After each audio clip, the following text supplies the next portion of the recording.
Won't you take me back to Tennessee? The award-winning Tennessee WildCast is on the air with the latest in hunting, fishing, boating, wildlife watching, and all things outdoors. Make welcome your host, drummer and expert novice, Jason Harmon. Hello, everybody, and welcome to this edition of Tennessee WildCast. We're glad you're tuning in. Thanks for watching. Thanks for listening. We have an awesome show lined up for you today, and Mr. Don King is my co-host. Yes, sir, Jason. Glad to be back with you here around the man cave table here. Yeah. And, hey, how about a radio station while we're talking? Perfect time. Talking WTBG in Brownsville. Brownsville Radio, brownsvilleradio.com. We are on there 5 days a week. Awesome. 12:30 every day. We run the extras. You'll hear us 12:30 p.m. That is right after the lunch hour, and then weekend programming as well. You'll hear the full show. And we can't forget Carbon TV out there as well. Oh, man, yeah, that's right. Yeah, we're all over the place, and sometimes it's hard to promote all of them. Well, today we got Ben Martin with us, and he's the founder of the Hunt Regs App, and I'm excited to dig in and dive in and learn more about the Hunt Regs App and learn more about you, Ben. But thanks for being with us. Yes, sir. Thanks for having me, guys. I'm fired up. Yeah, it's gonna be a fun show. You just drove in from Georgia, right? Yes, sir. A Georgia boy right now. Yes, sir. But you grew up in what was it, Florida and some other Indiana areas? originally, and then moved down to Florida when I was like 13. Okay, all right. Now you're a Georgia boy and big into hunting and fishing and the outdoors, and I'm excited to learn more about you today, and especially the Hunt Regs app. And if you don't already know, Tennessee has joined that partnership, and you'll learn all about that today. So let's just jump in real quick.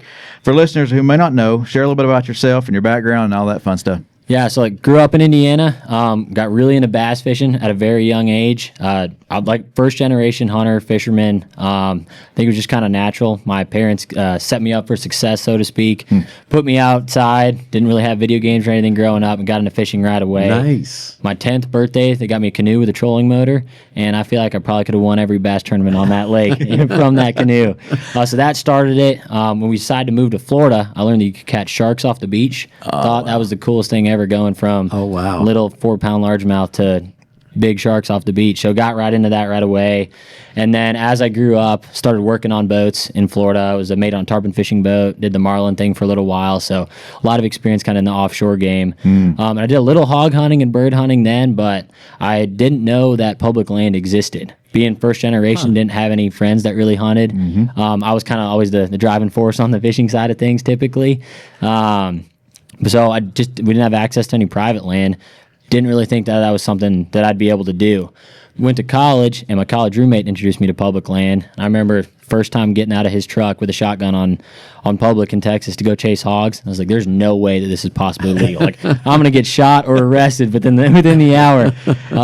And pretty quickly that uneasiness went away. I was like, this is the coolest thing ever. For $25, I have access to millions of acres. And it was it broke loose after that. I was researching everything, started hunting all the states back in Florida, traveling with my brother. My brother's in school in Indiana, so we were hunting all over the place. Yeah, awesome. Yes, so sir. what was that like going into different states and learning the systems and how each they're all run a little bit different? Yeah, very different. Yeah, and honestly, it was problematic. Not having any teacher, so to speak, to kind of show us the ropes. We were running into a lot of issues. We were making mistakes, not like we were shooting deer out of season or anything like that. But one example I usually give is we were hunting in Michigan. I never killed a deer before. I really wanted to kill a buck with my bow. I was passing on a lot of does, thinking I just had an either sex deer tag, when in reality I could have gone down to the gas station, bought a $5 doe tag every day until the 30,000 quota ran out. Oh, wow, yeah. So missing out on opportunities. And then other things, like we'd show up to a piece of public land and to rifle hunt, because it was rifle season, and there'd be archery only signs all over the place, and I didn't see that anywhere in the brochure or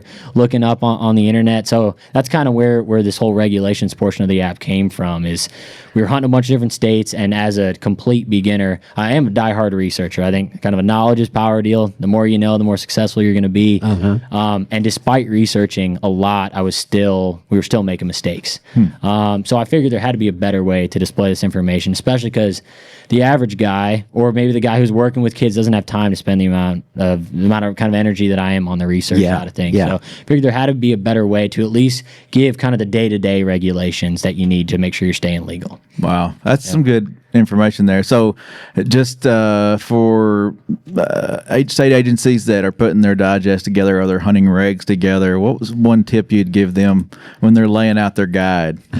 Start working with us.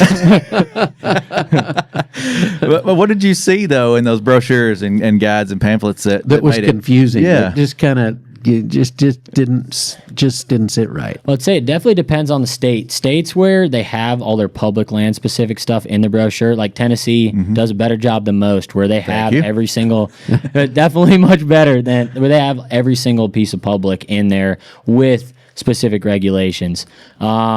When you have to go look at like a third source, that's a lot of times you run into issues, especially because they're not updated a lot of the time. Right. I won't throw any states under the bus. No, please don't. But Tennessee does have pretty specific regulations. Like growing up in Florida, every single piece of public is completely different. Completely different season dates. There's a lot of quotas, a lot of like access things. Like certain places you can only access at a certain designated point, or you can't hunt from a levee. Like weird little stuff that if you didn't spend an hour going through, you'd get caught up on that. Or Michigan, Indiana, for example, we were duck and goose hunt up there a lot. A lot of places, if you're goose hunting, you can't carry more than 20 shells to keep people from sky busting. But that's way down the list of things to look for, and you'll get a big ticket for that.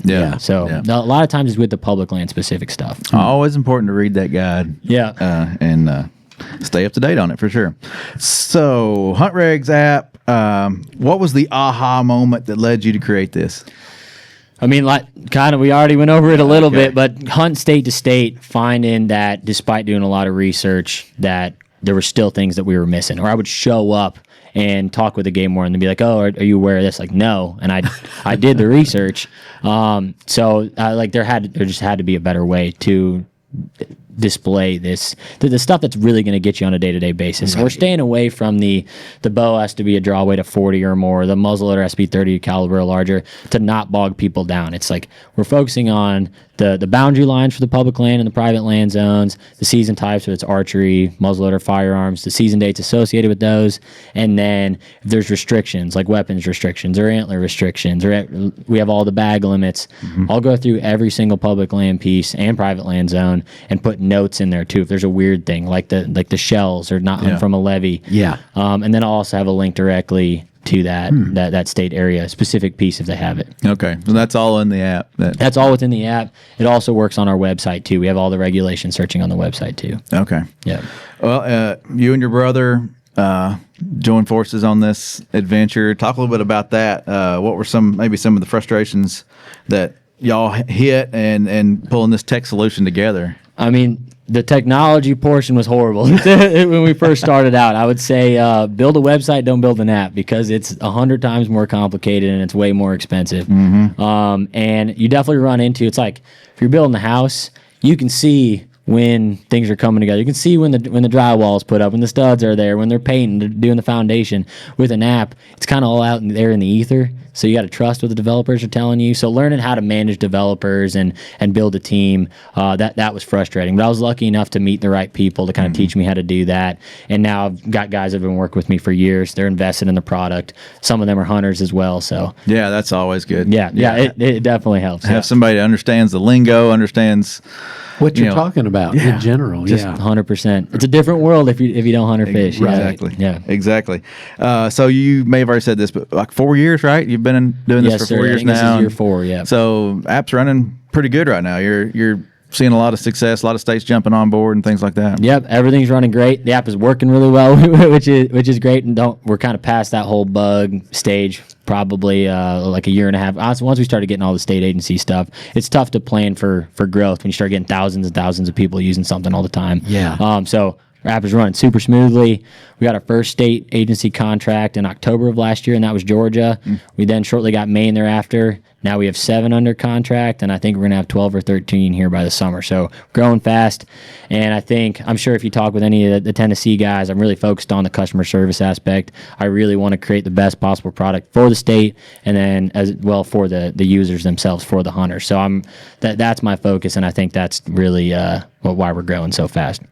Well, I'm glad you mentioned that because I know when we first launched it here in Tennessee, and we're going to dive more into that as we go, but I was sending you a lot of responses or questions, like, hey, they're seeing a little issue here, a little issue there, but you were right on it. I mean, you were right there. Customer service was top notch. You were reaching out to those hunters, those anglers that were seeing issues on their phone, and whatever it may be, you were able to help them. So. Yeah, I appreciate that. That's the goal. I know our company mission is to better the hunting community through technology, and that really is. I do live by that. Yeah. So I really appreciate that. From coming from the state too. When you get an issue or a complaint or something coming down the pike, you want to try to make it right. So I appreciate that. Yes, sir. The app's motto: "Stay legal, strike smart." So. What does that mean to you? How did that motto come up? So the first piece, staying legal, just making sure you're not breaking the rules. And it's not like, I don't want people to feel uneasy when they're out in the woods, especially when I first started out. Like, not knowing if you're legal or not is the worst. You want to it's hard enough to be successful and actually kill something. Worrying just because if you want to follow the rules, obviously you got the bad apples out there. You can't do anything about that. But if you want to be legal, it should be easy too. So that's the first piece, of that stay legal, and the strike smart kind of leads into our journal, which I think we'll probably get into in a minute. But sure, obviously from all the regular, I'm a data guy. I have a little bit of a science background as with my business background, and I do believe that animals are math. I think they're the instincts. They're doing things for a reason. It's not like I'm going to go hit the food plot today because I feel like it. They're doing it because something is pushing them to do that, and I kind of think that that's a mathematical deal, whether it's weather conditions or human pressure, things like that. So with our journal, you're using your trail camera data. You're taking this mountain of information and funneling it down into, is this my best odds to be successful today or tomorrow, or based on these weather conditions? Okay. Yeah. So you're striking smart. Yeah. You're going in when you best should. Yeah. Right. Awesome. Yeah, I love it. All right. Well, let's jump into. I think we kind of touched on a little bit of the hurdles and some of the things that you ran into in different states and traveling and hunting. But I guess really not about the app. But what were some of the struggles with the app early on in your building and making sure it was accurate and that kind of thing? I mean, it's, as you can imagine, it's a mountain of data. I think a couple of years ago, the last time I looked at it, we had 6 states where the turkey regulations in. I think it was like 250,000 line items of regulations, which is a ton of information to be accurate. And obviously, we have to have the accuracy because we want people to believe that it's credible. So they're not worried about it. So that was a mountain of information, kind of finding a QA process and how to gather this information. AI doesn't do it. There's too much intuitive nature. And a lot of, honestly, I think what's great about the app too is I look at the regs and make them more easy to understand. Okay. Because even a lot of the WMA specific stuff, you could read that paragraph 10 times and still not know what it means. So I'm calling game wardens all the time. I mean, I've talked with a ton of the Tennessee game wardens on this place. What are you guys talking about here? Let's make this as clear as possible. So that was a big piece. Finding a way to get those regulations in there and have them be accurate. Next piece, I mean, is just as we grew, trying to get that first state agency contract. I'm a young guy, small company, didn't have anybody. Took a long time, but I'd say I'm pretty relentless in terms of trying to get people to get on board. So it was a lot. I mean, I was calling guys 3 or 4 times a week, sending 3 or 4 emails, and then maybe a year down the line, got one. And then the Georgia Colonel, Mike England, who's I'm great friends with now, he was the first guy to kind of take the jump, and we knocked the ball out of the park with them, and it's been all downhill. Or I guess downhill ever since. Uphill. Well, Ben, speaking of TWRA, what do you think caught the eye of our agency with Hunt Regs? So I had met Leith a few times at the IWC conference, and we had talked about it a little bit. And I was actually at a Chiefs meeting and sat down with Dale, the Colonel. Okay, yeah. And we started talking about catfishing for a while, and then big deer hunting and turkey hunting. And then probably an hour and a half after that, I just asked him if he was familiar with the app at all. And he's like, yeah, I'm actually very interested. And then a couple phone calls later, and we really got the ball rolling. So I think it's just we were spitballing, hunting and fishing and all of that, but I think that's what really got the ball rolling. Yeah, you got a good relationship, and when you can sit down and talk with these guys and just shoot the bull or whatever. Talk you the know, language. talk the language. Yeah. Yeah, it's a good way to build these relationships. Absolutely, yeah. I'm not a suit. I'm not a PE firm or something coming in. Well, but and you trying started to- with a suit. You told I me did start- before we started recording. You said. I did start with a suit, but I do live it. This is really, I mean, fishing and hunting that's my passion. That's what I do. If I'm not working, I'm in the woods or on the water. So I definitely think that helps a lot. That I do believe in this. Well, so Tennessee, if you don't know, we're a part of it. You can download Hunt Regs app. It's Hunt Regs app on iOS and Android, Yep. correct? Yes, sir. There's also a webpage. What's the URL for that? HuntRegsApp.com. HuntRegsApp.com, and then you find your state, right? Yep. It's out there. It's running smoothly, I'll have to say. I think you'll find that it is. How does the app help Tennessee hunters stay compliant and informed? What have you done? Anything special for Tennessee, or is it still similar to what everything is going on with the other states? I mean, as far as you guys, like I said, I've gone through every single public land piece in detail. That's got to be the hardest part. Yeah, and especially, I mean, I go through, we do have a pin drop feature. You can use your current location. So I will break up the WMAs if there's an archery-only piece or there's a weird tract. So you guys have a ton of those different units or weird tracts that have very different regulations, and I go through and I cut all those up. So if you drop a pin, it'll be there to the best of my ability. There are some pieces that there's not a whole lot of information on. There's no boundaries or anything. You got to look at the signs. But I've gone into very serious detail on that front. And then it's also, I don't know if I've touched on this, but it's all species and location specific. So Okay. you can pick antlered deer and drop a pin on wherever, and it'll tell you if it's public or private, and then it'll give you only the relevant lines of information for antlered deer.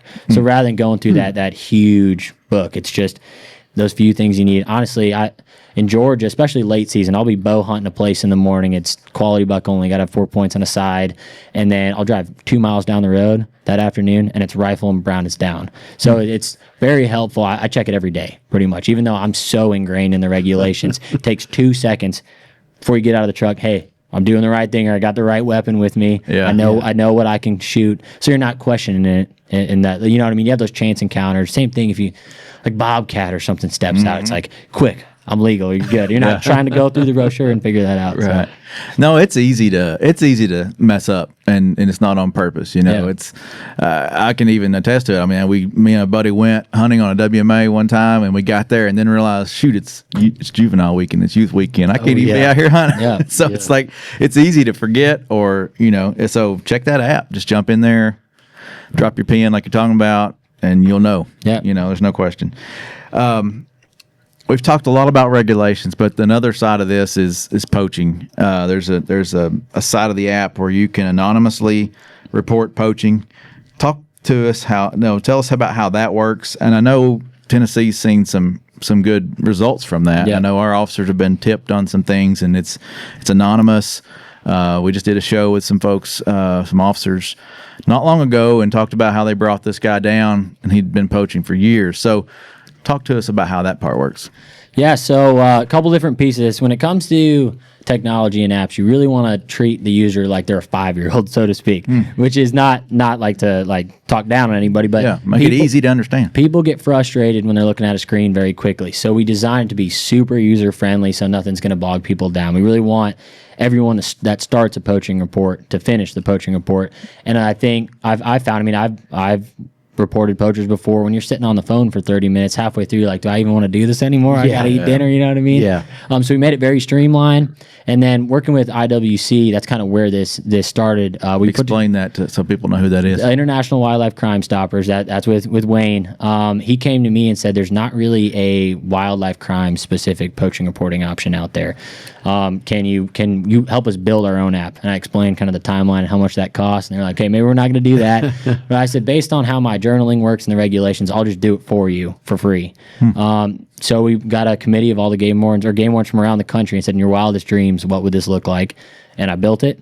And now working with all these states, we've really been able to customize it to where it's working very well. We've had a lot of input. Good. And like I said, the customer service thing, if they have an idea, I do it in a day. I put it in there, and everybody benefits. The reporters, the wardens, and then obviously the wildlife kind of at the end that aren't getting poached. But you can do that. That's within the iOS and the Android apps. It's available on the website as well. it does have some georeferencing built in, so you can either drop a pin on a map or search an address, or if you're using like an OnX or Hunt stand, you can put in the lat long, and then it'll automatically recognize the game warden or game wardens that are responsible for that area and shoot them the information right away. Boy, that's So great. That is really good, isn't it? Yeah, right to them. Yeah, it's an auto dispatcher, so it saves time. I've got a bunch of stuff built in if it's in progress, just so they get that information right away. Someone's spotlighting the field, they get it and they're gone. They have the information. So That's awesome, because if they're in the area, they can be there quick. But if they're not, they kind of know, okay, what's my time limit? Because they're getting that on the spot. It's not been relayed through 3 different phone calls or something and passed in. Yeah, and then on the reporter side, it is fully anonymous too. If you want it to be, you can leave your contact information, and that's confidential. But the way I've set it up, there's no user data tied to a poaching report. So a lot of the good reports are like the ex-girlfriend or the neighbor or something that's been seeing something go on for years and they're tired of it, but they don't want that to come back to them. If I were to get a subpoena a year down the line, I'd tell them sorry, because I can't. I don't save that information on purpose. There's no user data. It's just the report information. So that protects you guys, protects the credibility of the system, as well as really the ultimate goal is to protect the hunter, the person that's reporting. If they're doing a good thing, we want to make sure they're not going to get roped into something down the line. Yeah. Well, in conversations in our last show with the guys who took down that guy in Wilson, Rutherford counties, they were talking about how it is important for someone to leave a number, at least leave a number or some type of contact information, and they're going to keep it anonymous. But that just helps, because there may not be quite enough data presented in that report, that they need just a few more tidbits, and that will help them accomplish what they're trying to accomplish. So if you can, leave a number. Yeah. Or an email or something. It will be safe. Yeah, you're safe. So far in Tennessee, whether it's compliance, reporting, hunter engagement, have you had any reports in Tennessee on how things are going? I mean, I've kind of mentioned, you've been great on customer service, but how's it going with Tennessee right now? I think it's going great. I'm having guys reach out about, we were really excited with deer season, really looking forward to using this. We traveled to turkey hunt, things like that. Just all positive stuff. It's been cool. It's been awesome to have, like, I got a guy in Georgia, for example, not Tennessee, but sent me a picture of his target deer. He'd been getting it on trail camera in like September. So this is what I'm going after. I'm getting a pattern on him. And then like November 10th, I get a picture of him holding it on the back of his truck. And he's like, it worked. Like that was awesome. So that's awesome. Yeah. So it's cool. We're getting more success stories now that we're growing quickly. So that's great. That's really great. Well, let's dive into some of the features and user experience.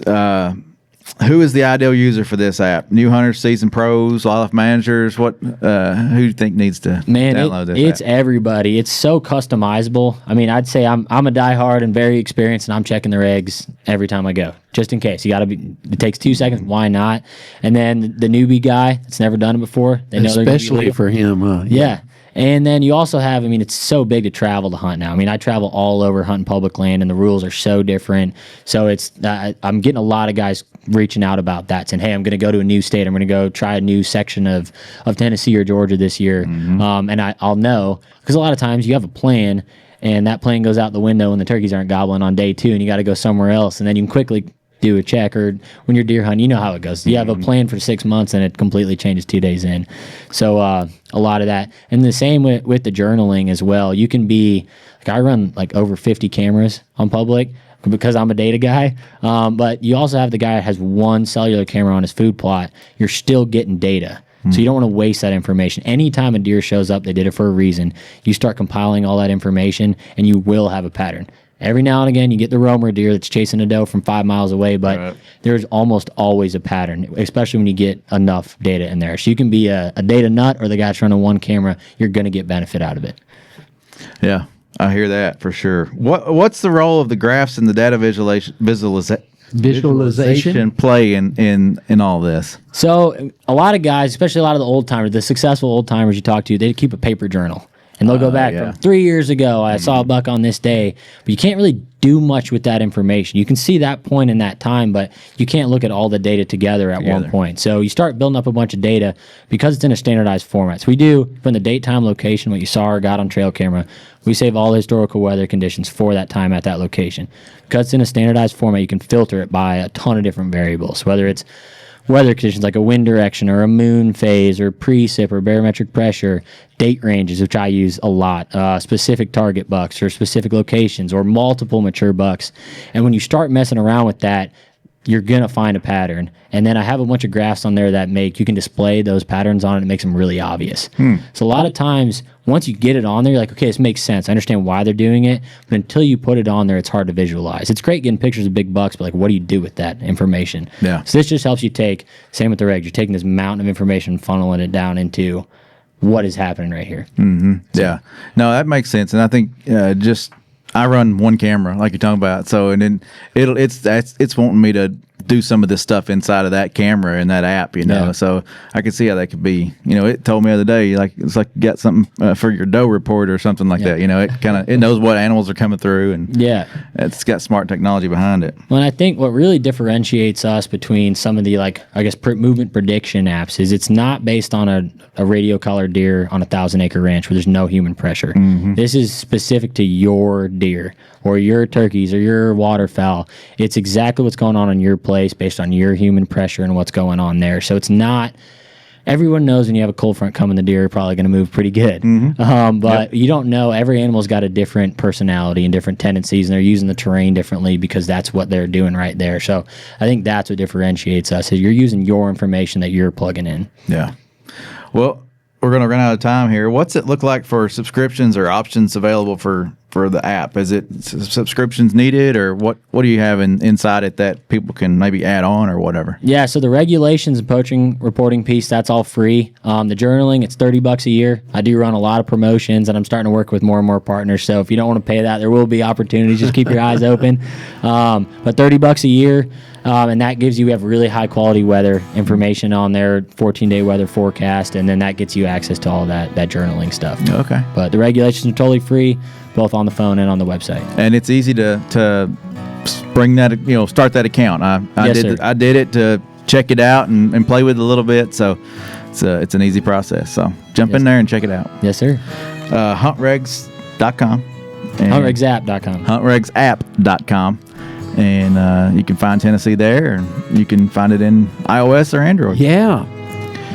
All right. Well, what's the future? We got like a 30-second. What's your future for this? What's the future look like, the horizon? Continuing to grow with state agencies. I have regulations for a lot more than just the state agencies that we're working for, but continue to grow on that front, reach more people. I'm always adding new features. I'm sending out email blasts and stuff on that as well, but trying to make it as good as possible, mainly based on hunter input. Mm-hmm. I always want people to reach out. If you have an idea, send me an email, let me know, and I'll see what I can do. And I'll attest he answers emails. So I got a lot of confidence in Ben. I appreciate it. I think the only way is up for him. Yeah, he's a go-getter. In this company. It's going to do good things. Yeah, I believe it. Well, Ben, thank you. Thank you, guys. It's been great. Look forward to seeing what you have for us in the future with this app. And thank you guys. Thank you all for watching, listening, tuning in, and keep coming back and share this show with all the folks who love the outdoors. And we'll see you next time. Stay connected with TWRA by visiting our website at tnwildlife.org. And follow us on Facebook, X, and Instagram. You can invest in Tennessee's wildlife future by purchasing a license at GoOutdoorsTennessee.com. That's GoOutdoorsTennessee.com.